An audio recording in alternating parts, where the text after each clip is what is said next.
It is no secret that planets and moons in our solar system appear to have remnants of an advanced civilization left behind. The Moon, Mars, Venus, and even Mercury are showing anomalies that are consistent with structural buildings that would have to be alien in origin. The cover-up is active, but every now and again, we see leaked photos that they forgot to block. The latest finding discovered in NASA's photos of Mercury are again showing something that can only be described as ancient structures on an alien world. Wait till you hear this.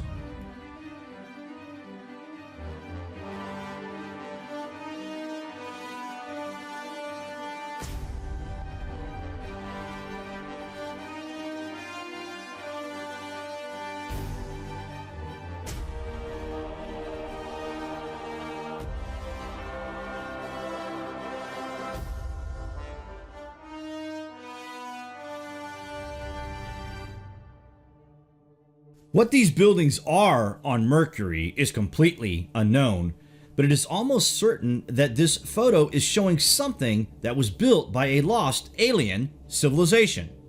You can clearly see large areas that are edited out in the image. Of the edited area, you can also see shadows. These shadows are possibly caused by giant buildings on Mercury that have been edited from public viewing. You can also see what appears to be a hangar of sorts, much like we see at Air Force bases or airports here on Earth. We are clearly seeing something anomalous in the photo, a giant structure that is a possible outpost of the Anunnaki.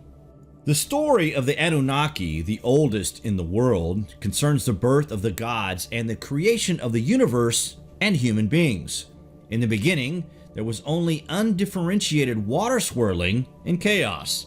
Out of this swirl, the waters divided into sweet, fresh water, known as the god Apsu, and salty, bitter water, the goddess Tiamat. Once differentiated, the union of these two entities gave birth to the younger gods. The Enuma Elish would later be the inspiration for the Hebrew scribes who created the text now known as the Biblical Book of Genesis. Prior to the 19th century, the Bible was considered the oldest book in the world, and its narratives were thought to be completely original. In the mid-19th century, however, European museums, as well as academic and religious institutions, sponsored excavations in Mesopotamia to find physical evidence for historical corroboration of the stories in the Bible. The excavations found quite the opposite. However, in that once cuneiform was translated, it was understood that a number of biblical narratives were Mesopotamian in origin. Famous stories such as the fall of man and the Great Flood were originally conceived and written down in Sumer, translated and modified later in Babylon, and reworked by the Assyrians before they were used by the Hebrew scribes for the versions which appear in the Bible. Although the basic paradigm of the biblical narratives and the Mesopotamian stories align closely. Life that may exist or may have existed in the solar system beyond that of Earth is a critical question with no apparent clear answer. But if you consider that NASA anomalies through the years and the history of life on Earth, then the conclusive answer to such a question must be yes. Life exists beyond Earth. There really is no other plausible answer. The search for extraterrestrial life encompasses many fundamental scientific questions. What are the basic requirements for life? Could life have arisen elsewhere in the solar system? Are there other planets like Earth? How likely is the evolution of intelligent life? It makes sense that we would find traces of other intelligent activity from the distant past. Taking into consideration the size of the timescale compared to the existence and presence of human beings on Earth, then you would have to consider it impossible for nothing intelligent to have ever happened before us. On Earth, we have ancient depictions of beings that would appear otherworldly to us in the modern day and age. Examples of this being the very curious deity Yash Kukmo, whose name connects him with the city of Tikal. Some descriptions of Yaxcucmo present him in Teotihuacan attire and adornments. His goggles are associated with the rain god Tlaloc, venerated in the city of Teotihuacan, which also link him to that region. The goggles, which some writers have speculated are proof of ancient alien activity in the rise of the Mayan civilization, as they resemble pilot's goggles, are not eye protection, but rather part of the king's ceremonial headdress, or so it is said. If you consider that the gods we worship are in fact otherworldly beings, which we believe anyway, and further consider that these beings are not divine but a technologically advanced civilization, then these anomalies that don't make much sense at least start to make a little bit more sense, at least.